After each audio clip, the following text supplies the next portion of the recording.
Graça e paz, querido, você está no Café com Palavra. Eu sou o pastor Igor Marçal, do meu lado aqui o fiel escudeiro, pastor Zait, e nós estamos aqui na nossa temporada falando sobre humanismo, a ferida teológica da igreja. Nos episódios passados já falamos sobre duas maneiras que o humanismo ele se manifestou como teologia na igreja pós-reforma. A primeira, através da teologia da prosperidade, a segunda, sobre aquilo que nós temos chamado, né, como teologia coaching. E hoje, pastor Fábio, nós vamos falar sobre a hipergraça, que é a terceira manifestação, a terceira onda da manifestação do humanismo como teologia, né? E aqui eu quero abrir com dois textos para a gente poder começar nosso bate-papo aqui. O primeiro texto é o texto de Romanos, capítulo 6, verso 1 e 2, um texto bem interessante do apóstolo Paulo aqui, diz assim: que diremos, pois? Permaneceremos no pecado para que a graça abunde? De modo nenhum. Nós que estamos mortos para o pecado, como viveremos ainda nele? E Judas, verso 4, diz assim: porquanto certos indivíduos, cuja condenação já estava sentenciada há muito tempo, infiltraram-se em vossa congregação com toda espécie de falsidades. Essas pessoas são ímpias e adulteraram a graça de nosso Deus em libertinagem e negam a Jesus Cristo, nosso único soberano e Senhor. Bom, daqui nós vamos começar o nosso pensamento sobre essa manifestação do humanismo revestida de teologia chamada nos nossos dias aí de hipergraça. O que seria isso então? Bom, aparentando ser uma descoberta teológica moderna, né, e uma visão bíblica libertária para o cristão do século 21, a gente vê surgir então esse movimento aí da hipergraça, propondo-nos mais uma aparente novidade heterodoxa, ou seja, opositora, né, para a igreja. Os ensinamentos e mensagens dos mestres e arautos aí aderentes a essa disfunção teológica baseiam-se em uma visão de que Deus não pune ninguém. Então, olha lá na prosperidade estimulou-se a cobiça.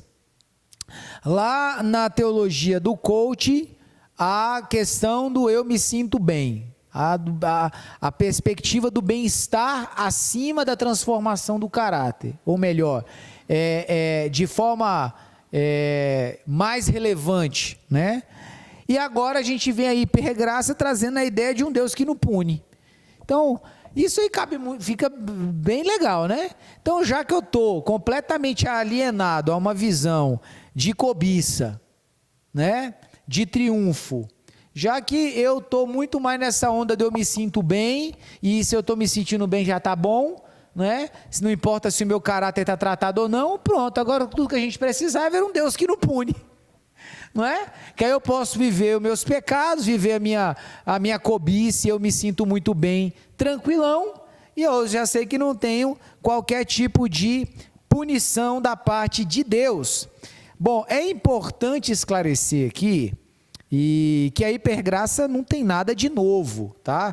Apesar de nós vermos isso se manifestar nos nossos dias, é só uma repaginada de uma heresia já bem mais antiga. Na verdade, trata-se aí do antigo equívoco teológico conhecido na história da igreja como antinomianismo, tá? No grego, anti significa contra e nomos, lei.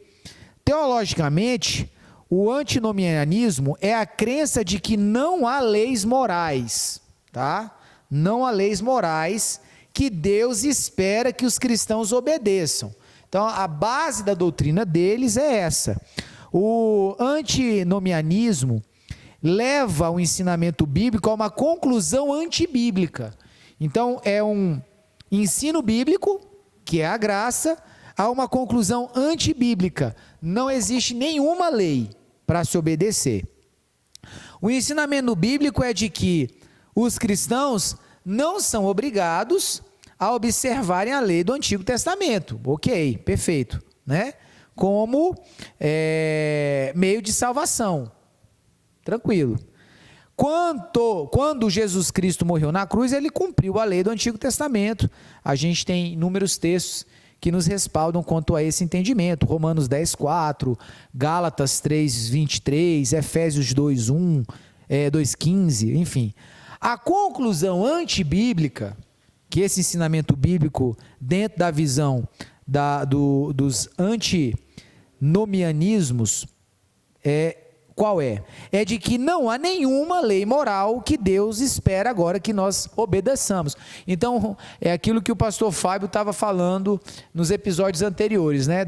Pega uma coisa errada dentro de uma frase quase totalmente bem construída, coloca um elemento lá e já era, desmancha tudo. Então, o ensinamento bíblico é de fato real. Não, a igreja, os cristãos não têm que observar a lei judaica, tá? Para fins de salvação.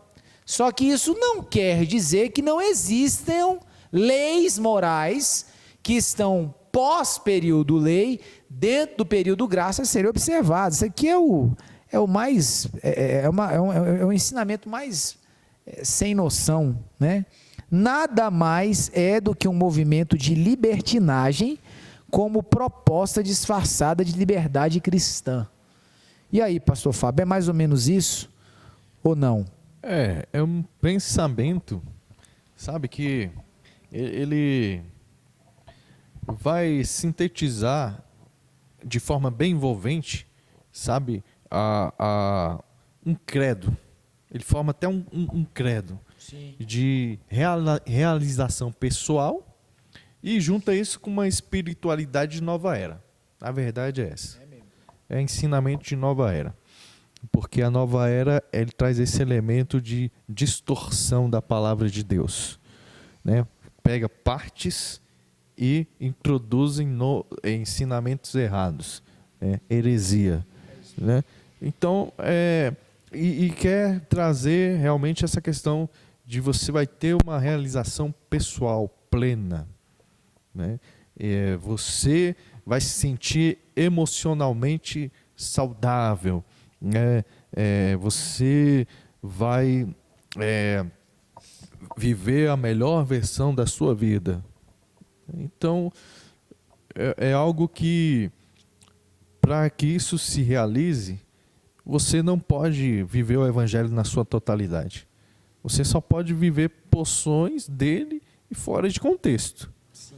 Né? E é isso que esse evangelho ele traz.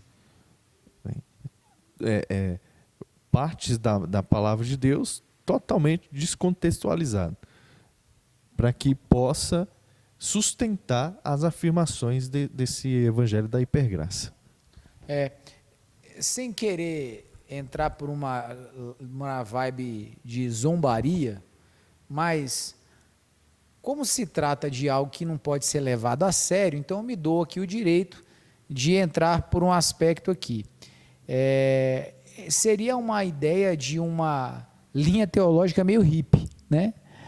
A hipergraça seria isso, a ramificação hippie da teologia, porque é uma linha do paz e amor. Nessa perspectiva, nessa linha da hipergraça, o Velho Testamento ele é completamente anulado, ele não é visto como tendo qualquer tipo de sentido, valor ou ensino que possa ser utilizado para nós hoje. Isso é uma inverdade total e absoluta, né? O Velho Testamento ele não é todo lei. A parte das leis cerimoniais, de culto, a lei da tradição judaica é uma parte mínima, tá, de tudo que envolve o Velho Testamento. tá? Até porque o processo de Gênesis, do Êxodo, ali tem elementos extremamente relevantes, importantes para nosso entendimento sobre o caráter de Deus, tá? Os livros dos profetas, todo o processo dos livros históricos que a gente vê no Velho Testamento, que contam o relacionamento ímpar, pessoal que Deus tinha com Israel, há muito a se aprender ali, há muito para se entender ali, sem contar as inúmeras profecias escatológicas, messiânicas, enfim, assim, absurdo a afirmação de que os livros do Velho Testamento não têm para nós hoje um nível de relevância, de importância. Isso é o cúmulo do absurdo. Um outro aspecto extremamente importante a se falar sobre essa teologia também é o quanto ela se desapega da responsabilidade para com o pecado. Então, o pecado ele é completamente tirado de pauta, não é? É como se vou usar a fala de alguns dos arautos aí dos nossos dias sobre a questão do pecado. Paremos de falar de pecado, porque quanto mais se fala de pecado, mais se estimula a sua prática. Fecha aspas. Então, é essa linha de pensamento. Então, falar sobre prática pecaminosa é, na verdade, um estímulo para que ela seja praticada e se anda nessa linha. Então é uma galera de que não consigo conceber o Deus do Velho Testamento com o Deus do Novo Testamento, porque Deus não pune ninguém, Deus não corrige ninguém, Deus não disciplina ninguém, porque sempre que Ele vai corrigir, disciplinar e consertar, Ele vê Jesus, Ele vê Cristo e naquela pessoa, e ela já está perdoada, e ela já está isenta de culpa e de responsabilidade. Então é uma ideia completamente absurda sobre a paternidade de Deus. Que pai vai olhar o filho fazer algo completamente fora, sabe, de entendimento, indisciplinado, errar, vai deixar o filho sem corrigi-lo? O próprio livro de Provérbios, inúmeras vezes, vai nos trazer palavras extremamente pontuais sobre isso.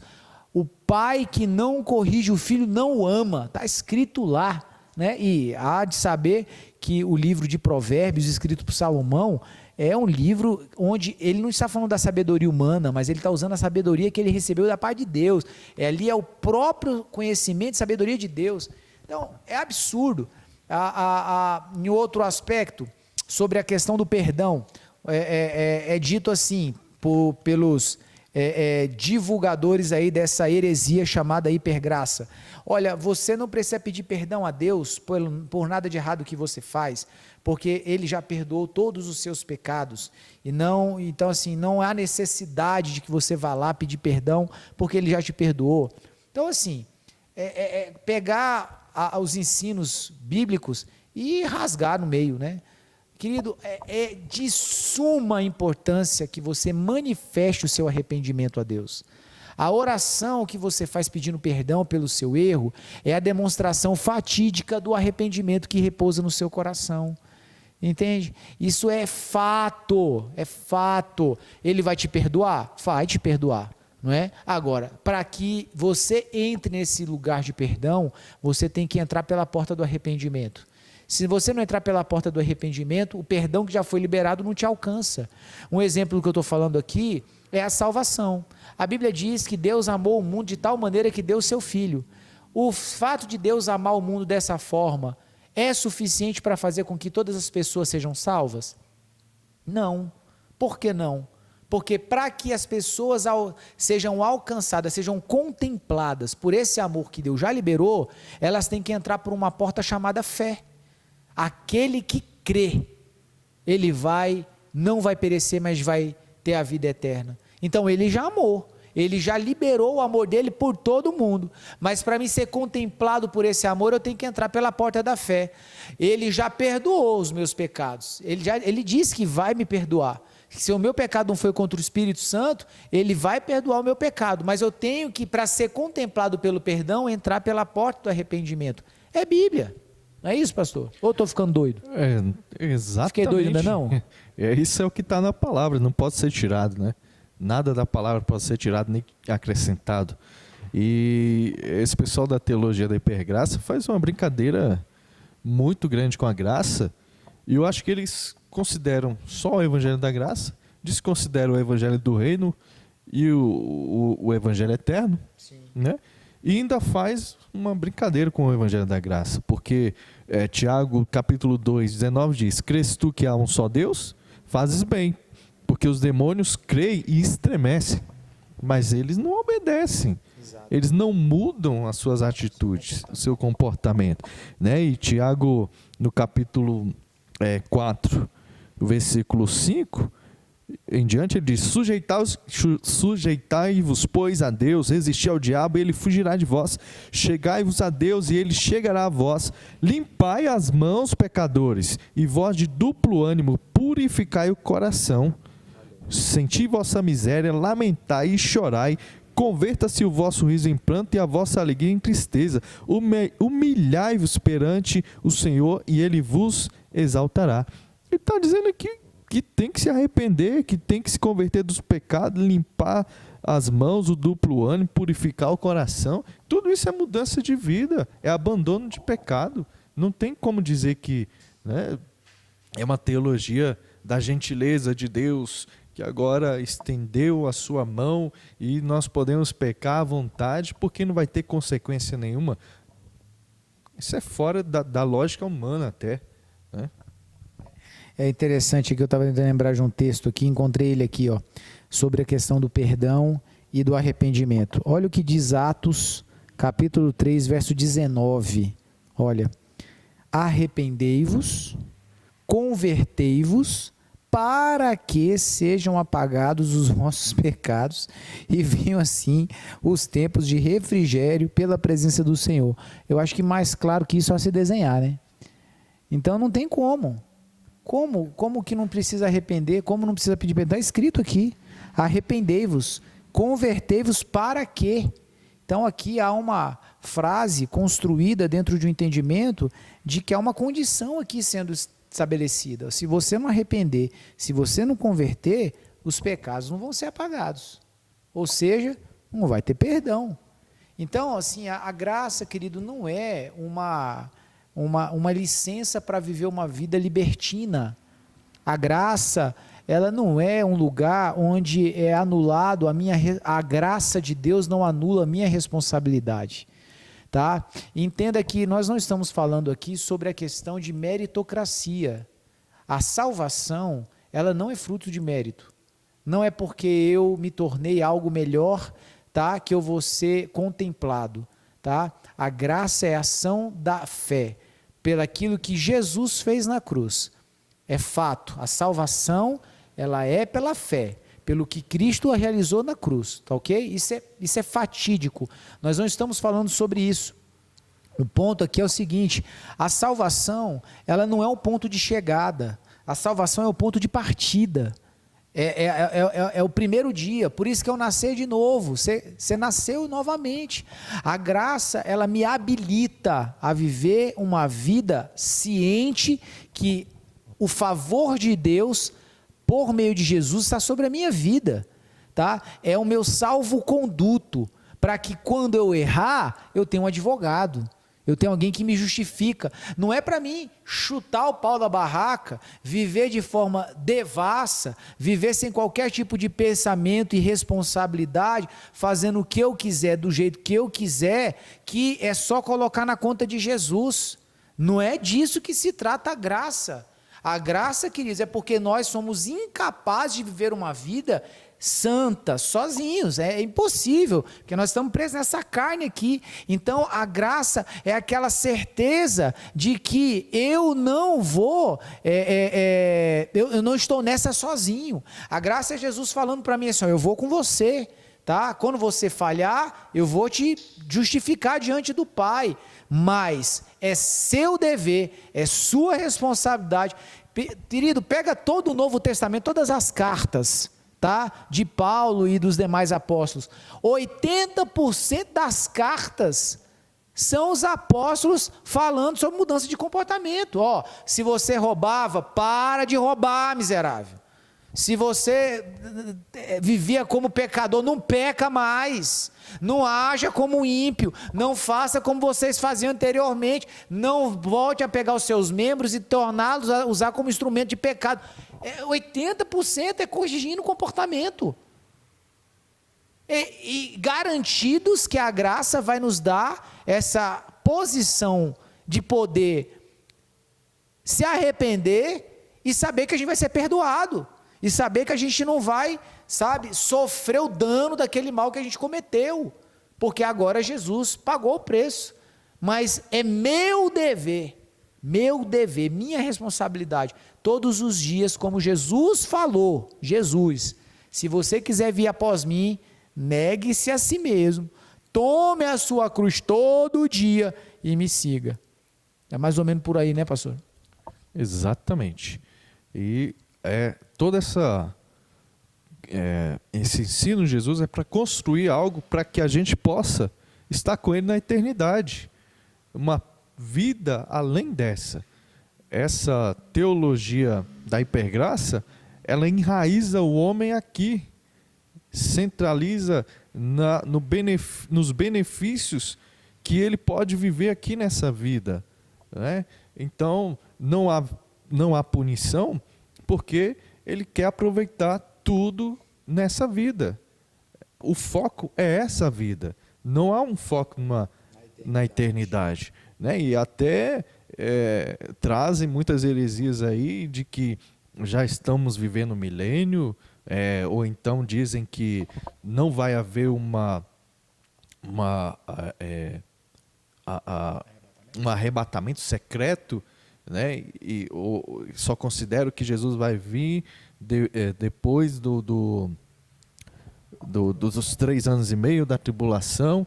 Aí eu me pergunto, por que eles defendem isso? O que há por trás dessa defesa, né, pastor? Acho que isso dá até uma série aí, né? Verdade. Dá mesmo, porque é aquela velha historinha, né? Vamos construir uma narrativa para poder fazer valer o nosso comportamento. Então, queridos, acredite no Evangelho da Graça, mas esse que procede da Escritura. Conserve a sua vida íntegra diante de Deus, porque é isso que vai te ligar à eternidade. Convido você a assistir a nossa temporada sobre os 3 evangelhos, o Evangelho da Graça, o Evangelho do Reino e o Evangelho Eterno. Você vai ter uma luz mais profunda sobre isso. Amém? Não caia nessas lorotas, saia fora dessa galera aí. E eu tenho certeza que você vai conservar a sua fé. Amém? Nós fechamos aqui nosso episódio de hoje. Que Deus abençoe sua vida poderosamente e a gente se vê no próximo episódio, se Deus permitir. Fique com Deus.